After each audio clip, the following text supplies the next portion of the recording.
Hi, everyone. Thank you so much for joining us for another edition of Adam Interviews. Today, we're talking with Mason Fitch, a World War II veteran who ran radar on a bomber in the Pacific, 35 runs. That's the max. He graduated from Brighton in 1943. His stories are incredible. He turned 100. His memory, he's a little concerned about. I think he did a great job.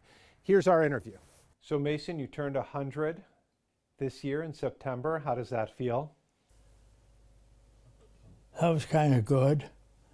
I don't know, this year has been a strange year. January of this year, I did not do it. A kid totaled my car, and I have not driven since January 3rd. And I think it might have been a blessing that it happened. I don't know if it's all his fault, so I'm in no fault, except I didn't get anything for my car other than $6,000 from the insurance. But yes. You're okay? I walked off from it. Wow. Yeah. It's amazing to think that you were in a car crash, and it was, obviously very scary. At the same time, you were in a bomber plane over the Pacific, and I was reading one story where there was a fire. I think the propeller had caught fire. Something had caught fire while you were in the plane. Do you remember that happening? It's hard to forget things like that. Yes. We were coming back from a night mission, and it was March. So it was cold outside, and all of a sudden, the propeller blade on the number 2 engine increased in speed, and increased in speed so much that it began to melt. So the shaft, which I can't believe, the shaft on the number 2 plane propeller melted, and the fire came back over the wing. And of course, I know what's inside that wing is gasoline. And I thought, how long does this happen before something else happens? And so it was the number 2 engine. So the left blister gunner was sitting by, there's a window, we had a window on either the right or the left side. The left blister gunner called it in to the engineer and said, we got a fire in number 2. And the engineer said, yes. And he said, the propeller blades are 16 feet apart, the total expanse, and it's spinning. And he said, in order to stop it, I have to have oil pressure. Oil pressure was shot out on your mission. I can't stop it. The pilot said, what's going to happen? And the engineer said, the shaft is going to melt. I'm thinking, steel shaft is going to melt? And he said, the propeller, which is 16 feet from end to end, will be spinning off. Where it'll go, I can't tell you. Number 1, the fuselage or space. So the pilot said, the only way out of this is to ditch, right? The engineer,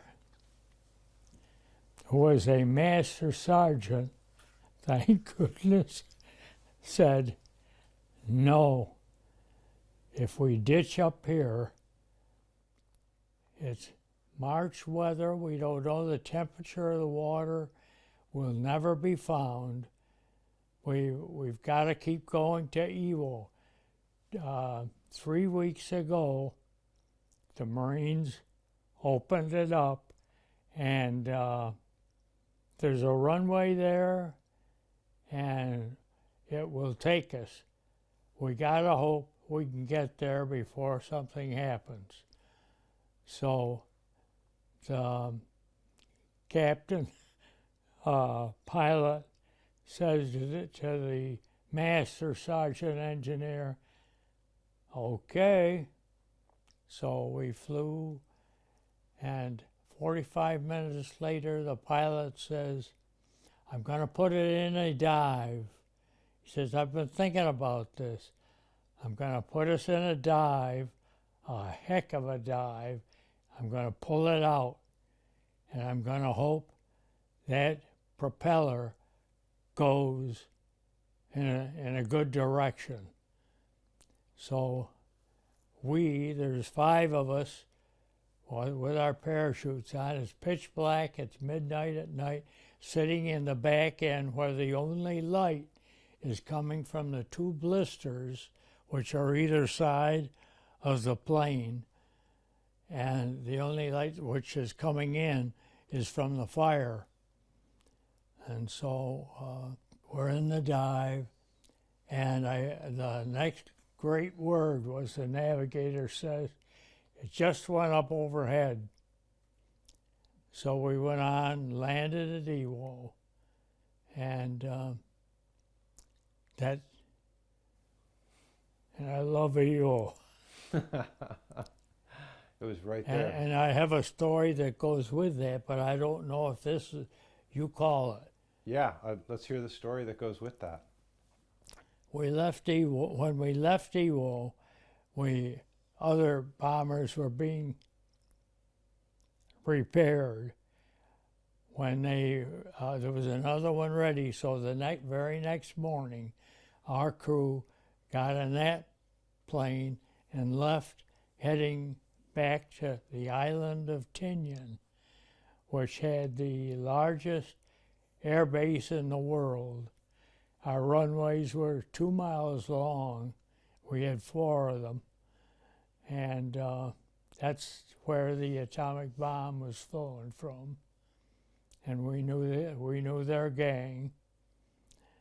But we weren't the atomic bomb. We were the 504th Bomb Group, which was the very first bomb group in the Pacific. So that was my first flight to Iwo Jima, and we had 4 more times where we wouldn't have made it if it hadn't been for Iwo Jima. Oh wow! So that's where you would land. And this very first time we left Iwo Jima, I had my camera with me. So I took a picture, and this is Mount Suribachi, which is on the southern end of Iwo Jima. I've got the exact height written here. I don't remember it now. And that's incredible. That's your photo that you took? Pardon? You took that photo? I took this photo. The only thing was, when we took off, I didn't have a camera with me.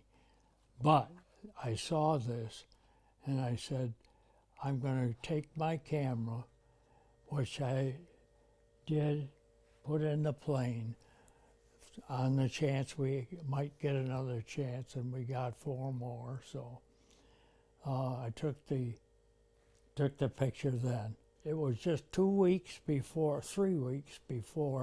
that the Marines put the flag up on Mount Suribachi. I don't know if you remember. Well, sure you remember the flag, everybody. And so it's there, but you can't see it. Yeah. I'm sure it's there. Of course. I interviewed a guy, Al Perchetti. He's from Rochester too. I don't know if you ever met Al, but he was on one of the boats when they went and raised the flag. He was on the boat offshore at the time. So he was 101 or 102 years old. He passed away this year, but he grew up in Rochester just like you. He was a teacher in the city school district. For goodness sake. Yeah, I so would the have connection loved to have there. seen him. So you did you know when you went into the military you were going to be a bomber? How did that work out? I knew I worked at Rochester Products. I graduated from high school the summer of 1945. Yeah, summer of 1945. And a friend of mine said, if you take a test and pass it, you can be accepted in the Air Corps. I took the test and was fortunate. It was an easy test, I guess, because I managed to get through it. And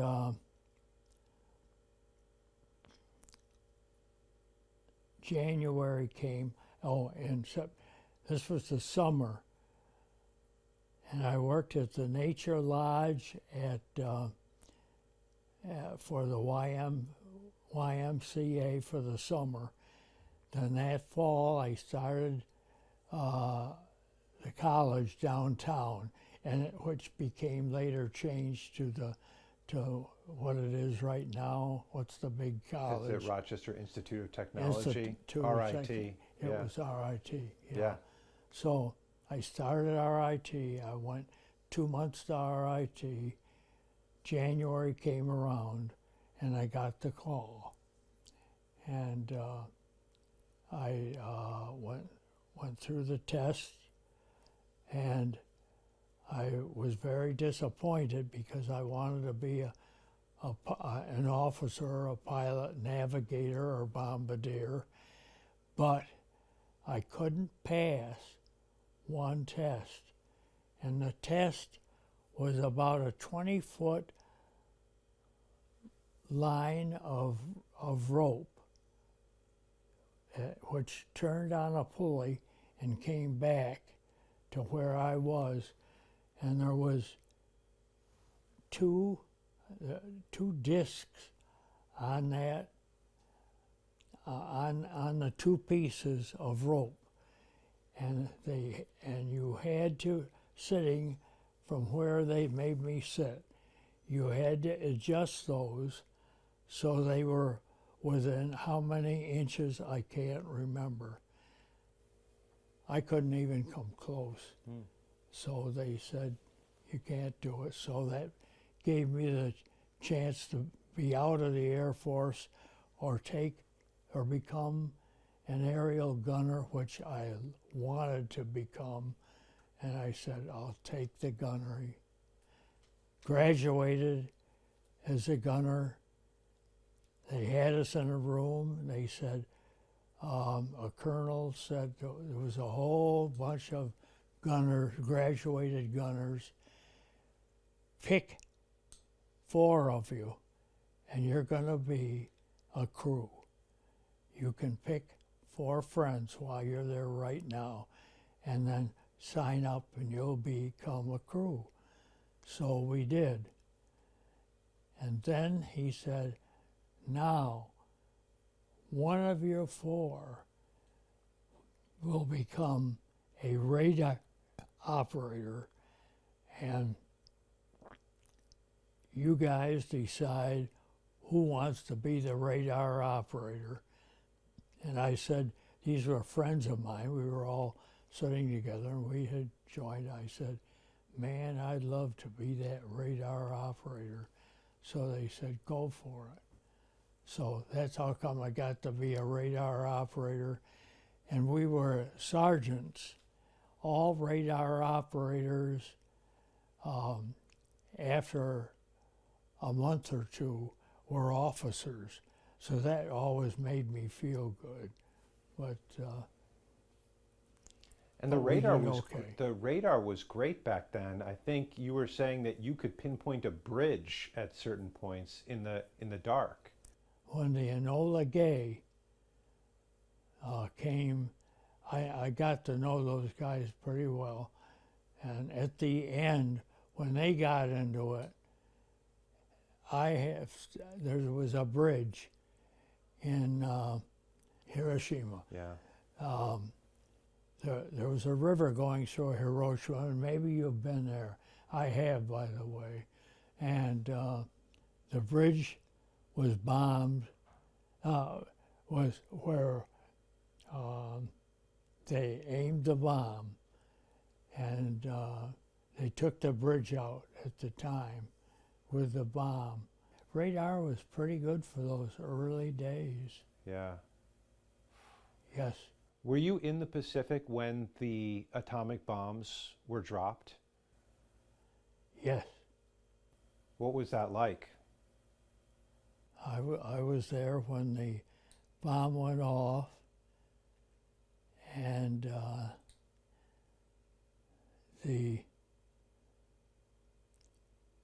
I got to know the men. We were all on Tinian. They came much later than we did. We ended up flying the required 35 missions. They ended up flying 1 or 2, but they got the credit. But Wow. How did you get the news that it happened? well, they only had the 2 bombs. There was a third one back in California, but they only brought over 2. And Tibbets. Tibbets was the pilot of the first one, and Paul Tibbets. And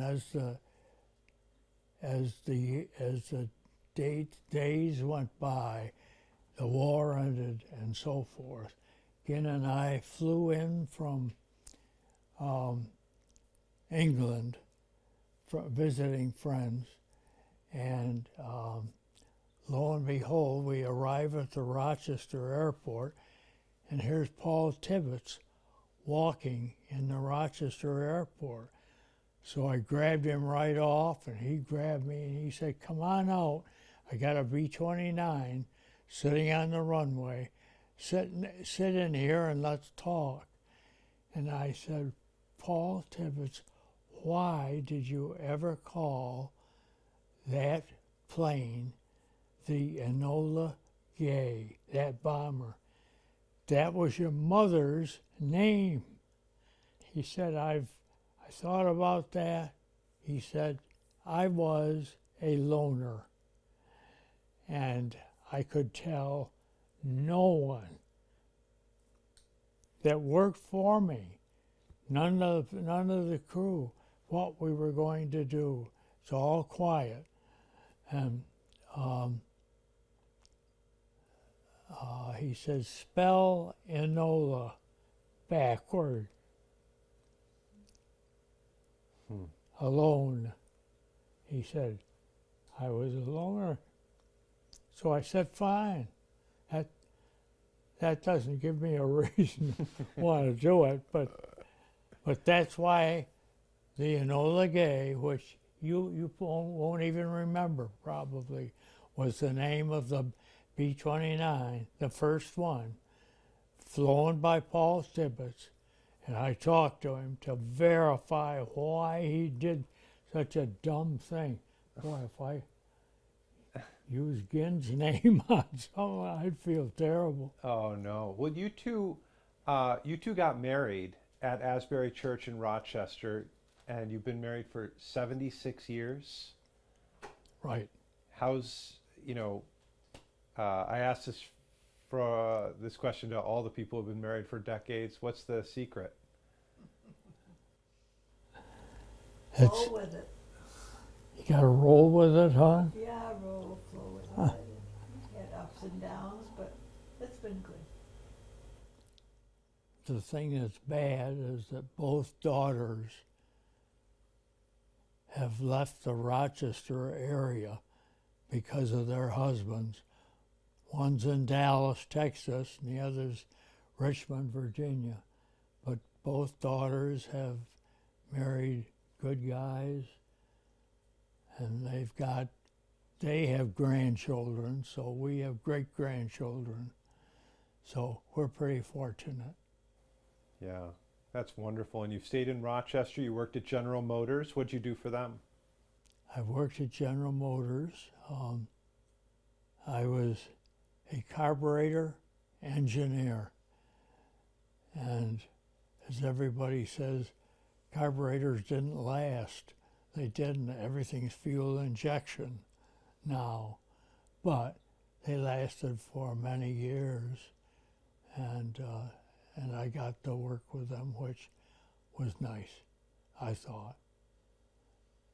Do you think about the war a lot or not much? Only when I hear they want to talk to you.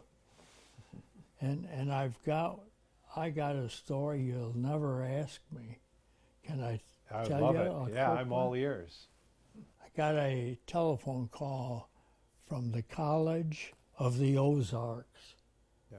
The College of the Ozarks is sending four men that are going to be second lieutenants when they graduate to Japan. Would you like to go to Japan?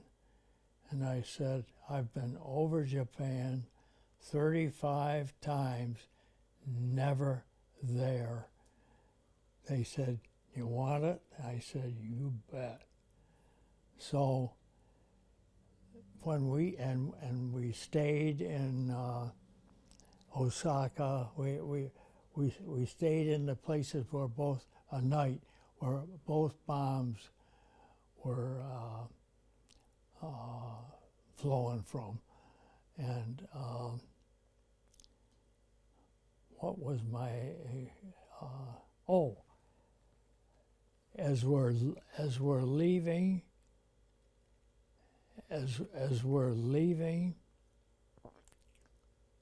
Osaka was the name of the city. The kids, I had two kids, future second lieutenants. They came up to me, and this all took place 6 years ago or so. So I'm an old man, and here I got my duffel in over my shoulder, and these two kids came up with this airplane in a plastic container that they had bought at the airport and said, we want to give you this. And I thought, oh no, what do I want? To carry this Rochester in this hand and my duffel in this hand. I thought, how terrible. But I made a big thing out of it. I come all the way home, and guess what? How did they get this model? How? It was from a bomber that was shot down. And I have the date that it was shot down and all. The gang that made up the history book of our bomb group gave me this book. Look at that front. There on the front with the right printing, the right everything, is this plane. We were flying to Japan on a mission, and this was before it was shot down. I think this is unreal. I got a picture, and nobody in the 504th Bomb Group knows this, that I've got this picture of the plane that was shot down, and I carried this darn thing all the way home thinking, why have I got to do this? Boy, when I got home. Made all the Isn't sense that in a the story? world. That is one heck of a story. So, That's incredible. Well, Mason, thank you so much for talking with me. I really appreciate it. Is there anything else that you'd like to add that I might have missed?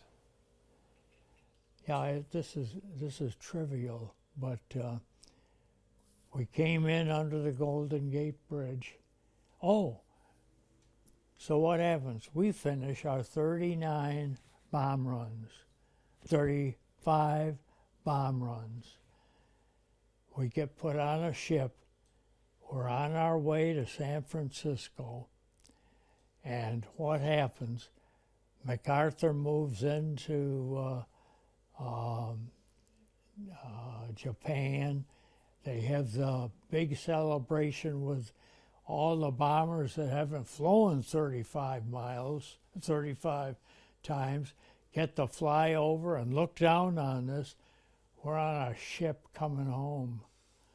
And that didn't seem quite fair, but Because you had done all the work. because we had completed our job.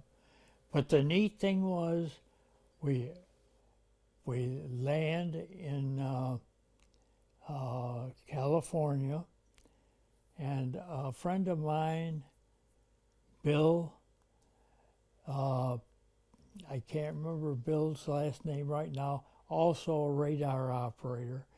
He and I got to walk off the ship onto the shore, and here I got my duffel bag and this thing that I'm carrying, and Bill is next to me. He throws his duffel bag up on his shoulder, and a .45 pistol drops out, slides down the gangplank ahead of the two of us, and standing down there is an MP who picked it up, and I'm thinking, geez, I hope he knew which guy dropped it. And anyway, the MP picked it up, and on we went.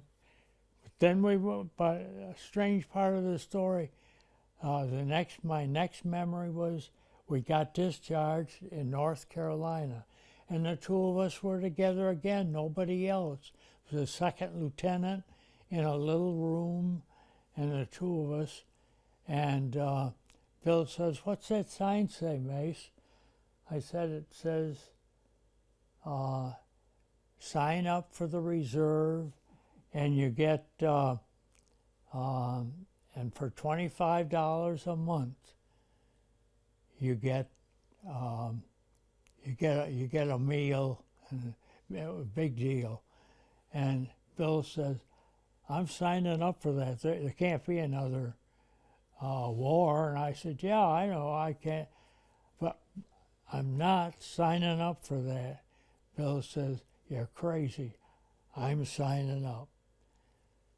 About 6 years later, I got a letter from his mother, and they got him over North Korea. So Bill did his best in 2 wars, but he was shot down. So I thought, wow, how lucky. Yeah. Wow. What a story. Get the Rochester First streaming app today for everything you love from News 8 On Demand, plus exclusive shows you won't see anywhere else. Search ROC and download for free on Roku, Amazon Fire, and Apple TV.